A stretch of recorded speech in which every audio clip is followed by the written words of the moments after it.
안녕하세요. 치주 전문의 필립 강입니다.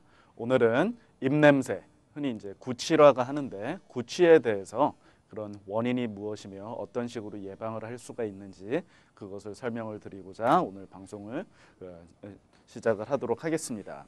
입냄새가 나는 원인은 아주 다양합니다. 크게는 이제 치과에서 치료를 할 수 있는 구강 문제가 있겠고요. 아니면은 일반 의사한테 진단을 받고 치료를 받아야 하는 코 주변에 아니면은 사이너스 주변에 이런 염증, 축농증이라든지 아니면은 이런 소화기관 내지는 호흡기관에 문제가 있어서 이제 구취가 나는 입냄새가 나는 경우가 있겠는데 가장 그래도 흔히 접할 수 있는 것은 구강 내에 문제가 있기 때문에 이런 입냄새가 나는 경우를 많이 볼 수가 있습니다. 그렇다면은 입냄새를 일으키는 구강 내 문제가 무엇인지 또 알아보겠는데요. 제일 크게는 이가 썩었다고 하면 이렇게 충치가 생겨서 이가 썩었다면은 당연히 입에서 상당히 불결한 냄새가 날 수가 있습니다. 그리고 또 두 번째로 이제 성인들이 이제 많이 앓고 있는 질병 중에 하나인데 잇몸 질환. 이제 잇몸 질환이라고 하는 것은 구강 내에 존재하고 있는 온갖 세균들이 번식을 하고 감염을 해서 잇몸 주변에 염증이 생기고 그래서 이제 피가 나고 고름이 나는 그런 질환 중에 하나인데 그런 잇몸 질환이 이제 생겨서 잇몸 주변에 염증이 많으면은 당연히 또 심각하게 심한 정도로 그런 입냄새가 나는 것을 볼 수가 있습니다. 충치 치료 같은 경우에는 충치를 치료를 해서 쉽게 이렇게 해결을 할 수가 있겠지만 잇몸 질환이 있으신 분들은 그런 분들 많이 겪어보셨을 거예요. 옆에만 가서 말만 살짝 하더라도 이렇게 아주 좀 고약한 냄새가 나는 그리고 그게 없어지지가 않고 항상 그렇게 지속적인 그런 구취를 갖고 계신 분들을 접해보셨을 텐데요. 그런 경우에는 잇몸 질환 때문에 그런 입냄새가 나는 것을 이렇게 알 수가 있습니다.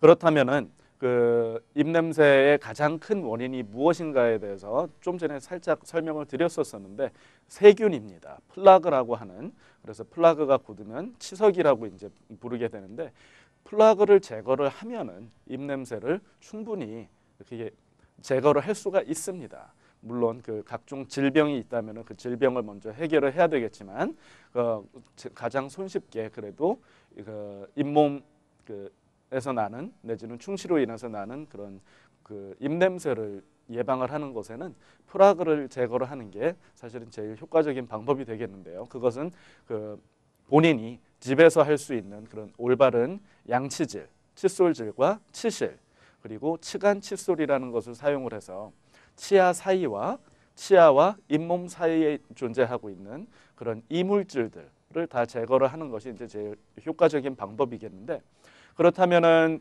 내가 잇몸 문제나 충치로 인해서 아니면 다른 이유로 인해서 이런 입냄새가 있는지 아닌지 그것을 사실 판가름하는 거는 그렇게 쉽지가 않습니다. 그래서 어떤 식으로 또 자가 진단을 할 수가 있는지 좀 알아보도록 하겠는데요.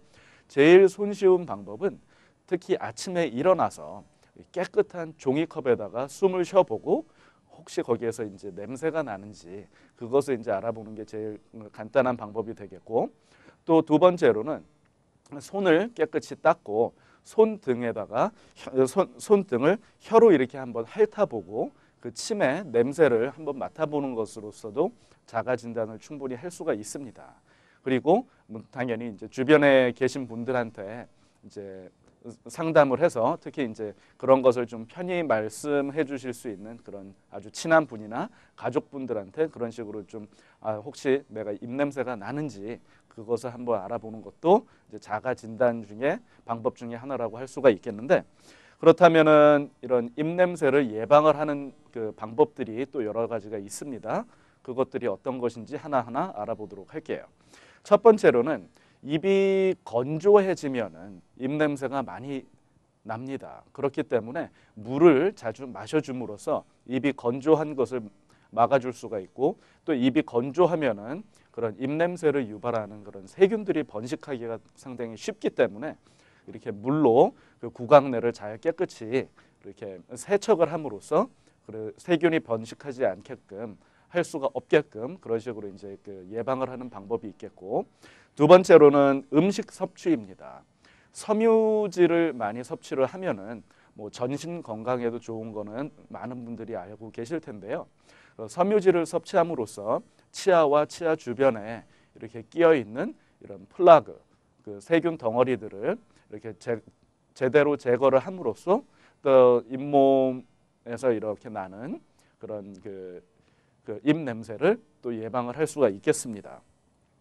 그리고 또 이제 음식 중에 커피나 술, 그리고 또 이제 양파나 그런 마늘 같은 것을 많이 섭취를 했을 때에는 당연히 입에서 좀 그 불쾌한 냄새가 나기 때문에 그런 음식을 드셨을 때에는 꼭 그 물로 자주 헹궈 준다든가 아니면은 양치질을 해서 그 주변 사람들한테 그렇게 민폐를 끼치지 않을 정도로 그렇게 뭐 심각한 입 냄새를 없앨 수 있는 그런 방법이 있겠고, 그 음식이 사실은 제일 중요한 것인데 이런 인스턴트 푸드나 그런 패스트 푸드 같은 경우에는 그 소화 능력을 떨어뜨리는 그런 그 조그만 미세한 그런 음식물 찌꺼기들이 상당히 입에 그 오랫동안 남아 있기 때문에 그런 미세한 음식물 찌꺼기들이 제거가 되지 않고 그 입 안에서 부패가 되면은 당연히 또 그 심각한 입 냄새를 일으킬 수가 있습니다. 그렇기 때문에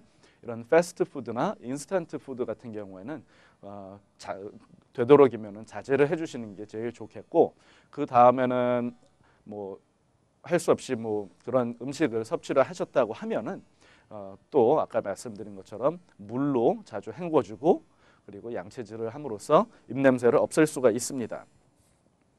양치질을 하시면서 혀 손질을 해야 되는 것도 상당히 중요한 예방 방법 중에 하나입니다.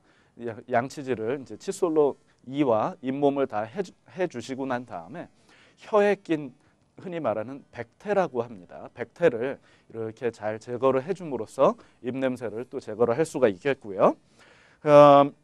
또 요즘 같이 이렇게 알러지 시즌에는 코가 막혀서 입으로 이렇게 호흡을 하는 경우가 많아서 아까 말씀드린 것처럼 구강 건조증이 생길 수 있는 그런 아주 그런 쉬운 그런 시즌입니다. 그렇기 때문에 물로 입을 자주 헹궈 주는 게 중요한데, 또 많은 분들이 물어보시는 것 중에 하나가 그럼 구강 청결제를 쓰면은 그게 많이 도움이 되지 않겠느냐라고 말씀을 하십니다.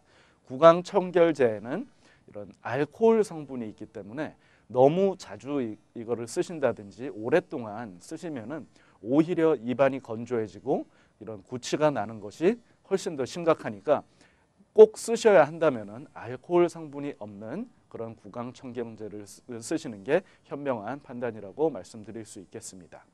그렇다면 또 다음에 또 더 좋은 정보를 갖고 다시 찾아뵙도록 하겠습니다. 안녕히 계십시오.